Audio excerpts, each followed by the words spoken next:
Section 4.3 Complements, Conditional Probability. Complement.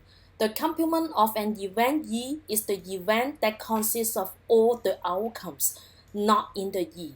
So remember we talked about the complement under section 4.1. We have an event E and not in the event E.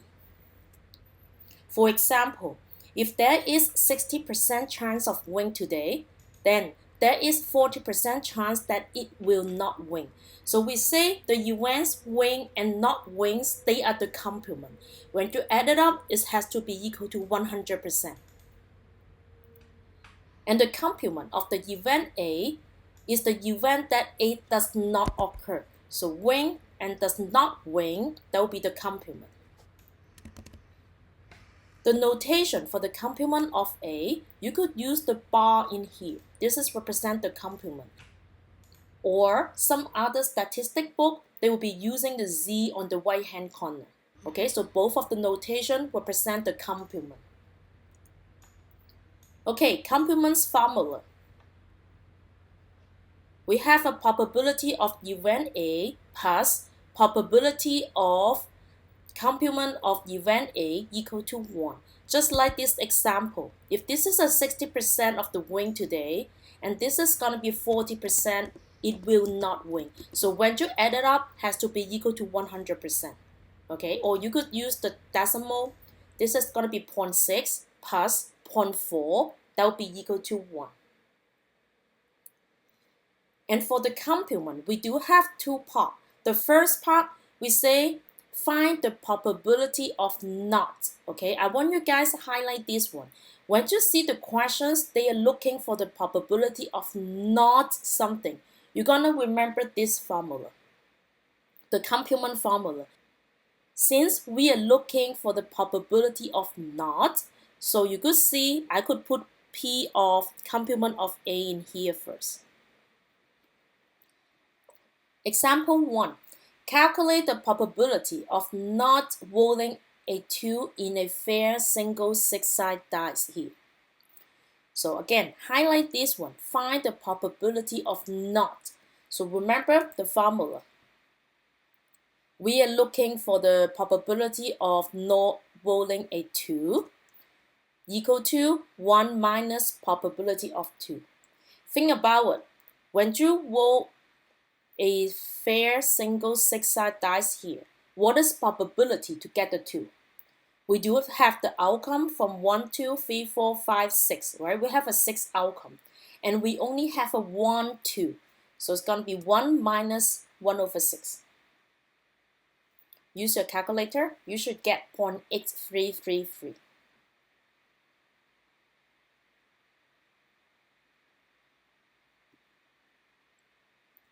Example 2. Find the probability of not drawing a 4 of diamonds in 52 paying cards.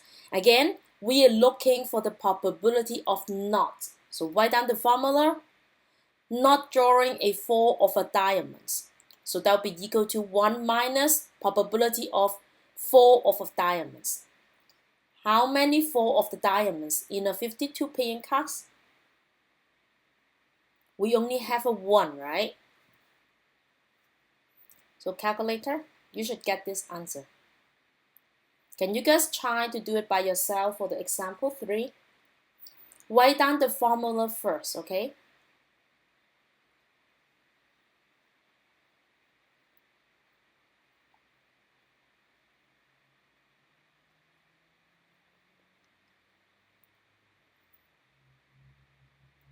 Okay, again, find the probability of not drawing a spray in a 52 paying cards.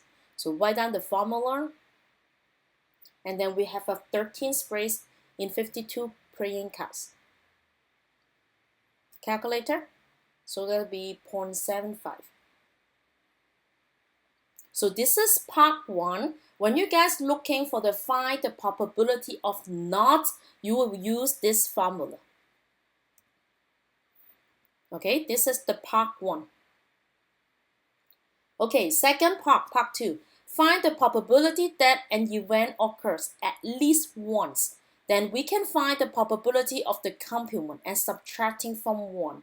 we're going to apply the same formula, but this time I'll be using probability of A equal to 1 minus probability of not A. Okay, a little bit different from part 1 here. Okay, we just exchange these two guys. When you see find the probability at least once, okay, remember these complement formula. And at least once means one or more. So think about it.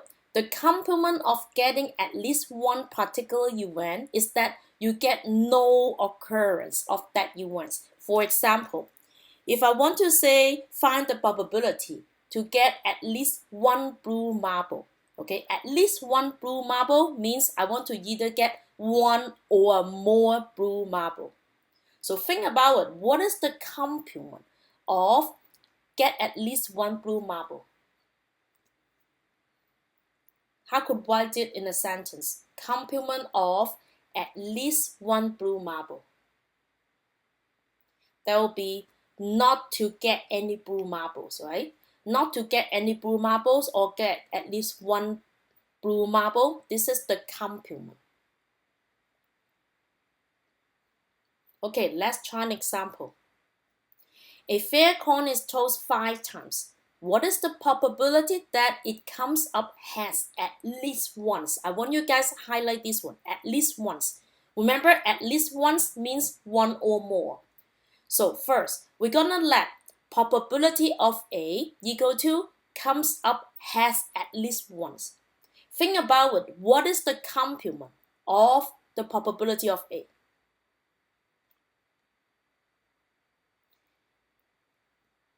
Complement will be you don't get any heads, right? You don't get any heads. So when you flip the coins, you only get head or tails. If I don't want to get any heads, means I want to come up tails all 5 times. Okay, so this is gonna be the complement. You have to know how to write the complement in order to plug into the formula. Okay, write down the formula. Now we're gonna do it step by step. First, when you flip the coin, what is the probability to get the tail? And for the coin, you only get head or tail. So you have a 2 outcome and you only have a 1 tail. So that would be 1/2. And then second time, when you flip the coin again, what is the probability to get the tail? Same thing, right? It's going to be 1/2. And remember we say that if the probability doesn't affect by the previous one, and we call this is the independence event, right? This is independence event. Okay, how about the third time when you flip the coin, what is the probability to get the tail? That's the same idea. How many times we're gonna flip the coins? We're gonna flip the coins 5 times, right? So think about it. What is the fourth one? 1/2. Fifth one? 1/2. Okay, so this is means 1 minus 1/2 times 1/2 times 1/2 times 1/2 times 1/2. I could write it, use exponent. Use your calculator. You're gonna get this one, 0.9688.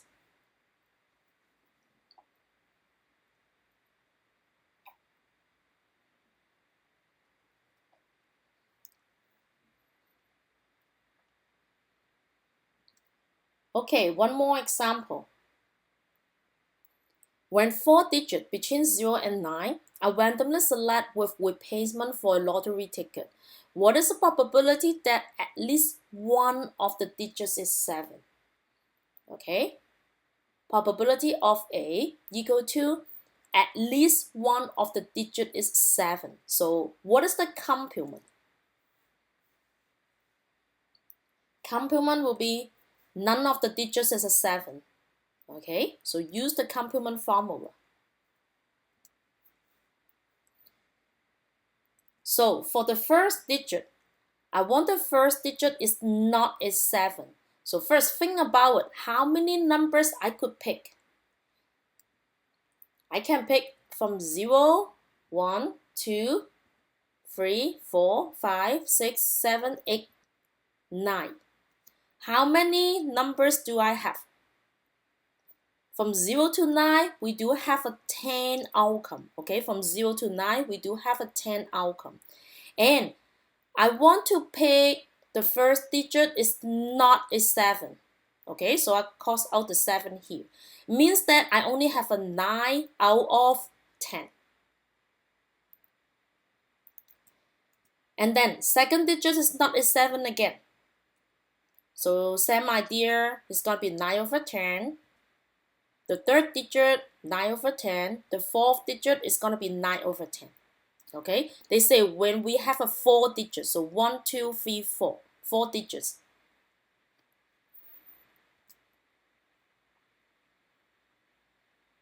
Use your calculator. You're gonna get 0.3439.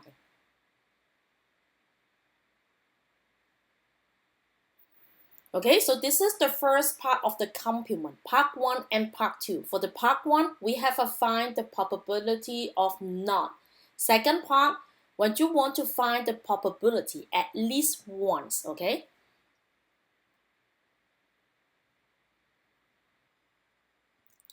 General multiplication rule. So we talk about this on the section 4.2, right? We have the formula P, A, and B. This means the first time we have the A, and then we're gonna find out the probability of B.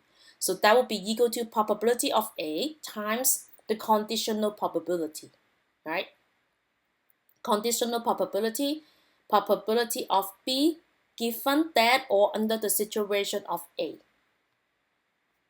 So this is gonna be the general multiplication rule. Remember this notation? This means like n, okay? Okay, now we're gonna divide it by the probability of A for both sides. Okay, just like the equation, we divided probability of A for both sides. And these two, I could cancel out. So what do I left? I will have probability of B given A equal to probability A and B over probability of A. We call this is the conditional probability, okay? Conditional probability. So this means if I want to find the probability of B given that or under the situation A has happened, that will be equal to probability of A and B, okay? Both of the events occurs at the same time over probability of A. Keep in mind that if the A is the given situation, your denominator is always equal to this number. Okay, if this is A, this is A. Or I could rewrite this formula, probability of A given B. So this time I want to find the probability of A under the situation of the B in here. So you could see my denominator that becomes in B in here. On the top, it doesn't matter. A and B and A, that's the same thing. Okay, just keep in mind the order doesn't matter for these two guys. If this is A, under the situation of A, the denominator is going to be A here. Under the situation of B, then the denominator here is going to be probability of B. Let's try the example. We told one fair 6-sided die here, and we let event A will be the even number. B, that will be the number 1, 2, 3, 4. And I want you guys try to find the conditional probability. Find the probability of A under the situation of given B. So first, write down the formula. Okay, double check.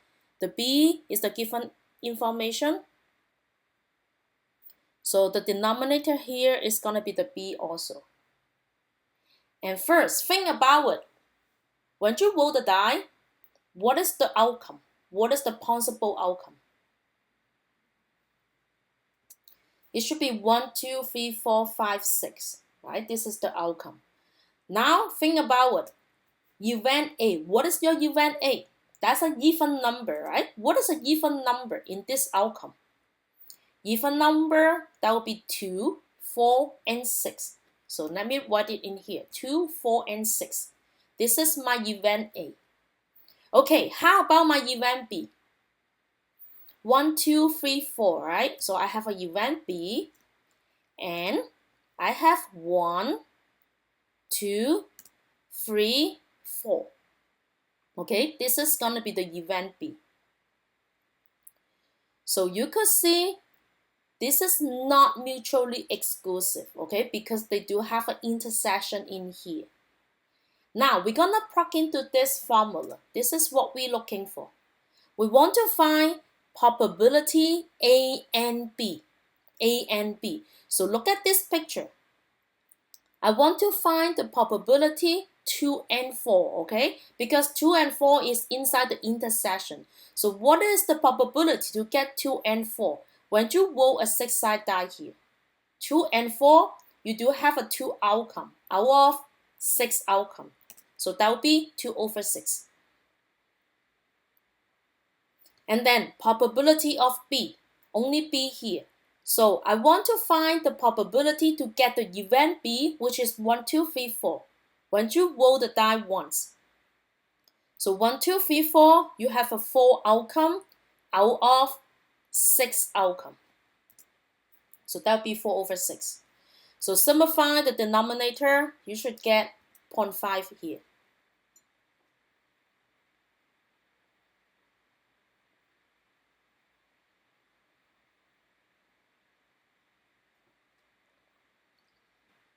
Example 7. The number of United States men and the women in millions, 25 years old and older, who have attained various levels of education as of March 2007. Number of men and women with various level of education in millions. So this is the chart showing the United men and women's the education. Okay, we have not a high school graduate, some college or no degree, and then they give you the total numbers in here also. So now a person is selected random. I want to pick one person. What is the probability that the person is a man? Okay, first I want you guys find out the total. How many people do we have here? Add up these two numbers. You should get 195. Okay, I want you guys trying to do part A and the part B by yourself. Okay, this is just the basic probability, part A and part B. Show me all your work, what you're looking for, and your final answer, 1 to the 4 significant digits.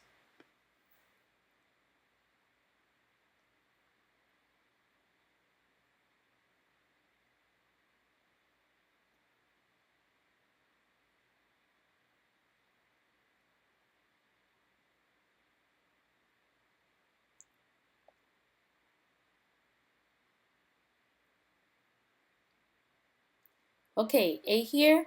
What is the probability that the person is a man? So write it down what you're looking for. Probability of man.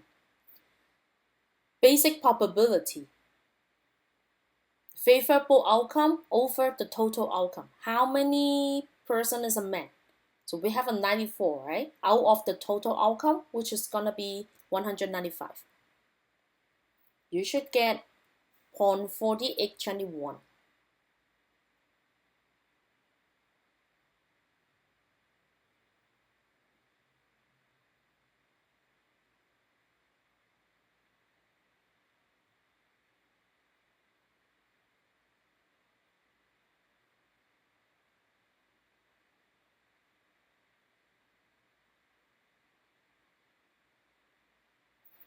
Okay, B. What is probability that the person is a man with the bachelor's degree? So write it down what you're looking for. The man with the bachelor's degree. So man with the bachelor's degree, which is going to be 17.5. Okay, favorable outcome over the total outcome. You should get 0.09874. Hey, pay attention. This is a 4 significant digits. So you don't count the 0. Okay, don't count the 0. 1, 2, 3, 4.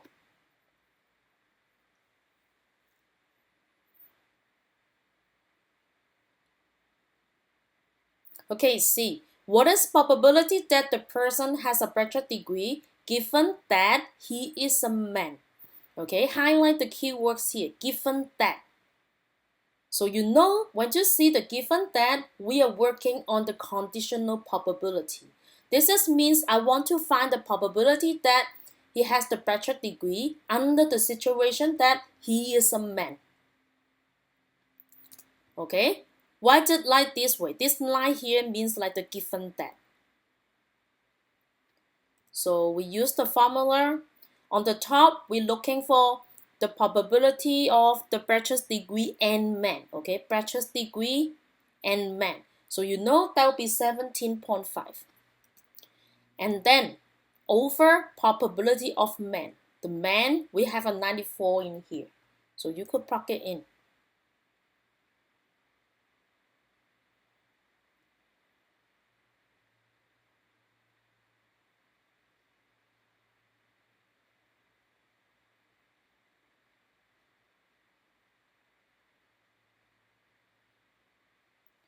Okay, last example for the conditional probability.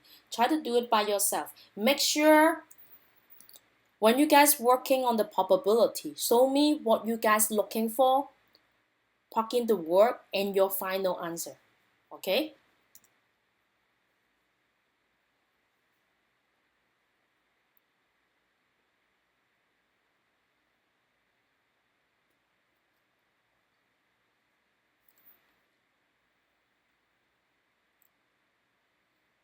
Okay, the table below display the results from experiments with polygraph instruments. Find the positive predictive value for the test.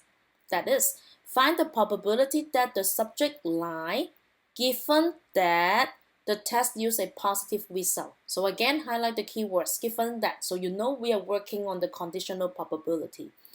So we want to find the probability of the subject lie given that there's a lie in here.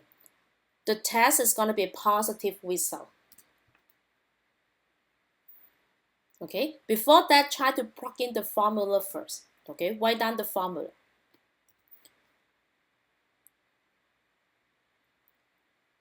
Before you plug in any numbers, write down the formula. So on the top, that will be the probability of line and positive over the positive because under the situation is positive, right? So line and positive, line and positive. So it's going to be 44. Out of the positive, total positive is going to be add up these two numbers. That will be 58. Calculator. So that will be equal to 0.759.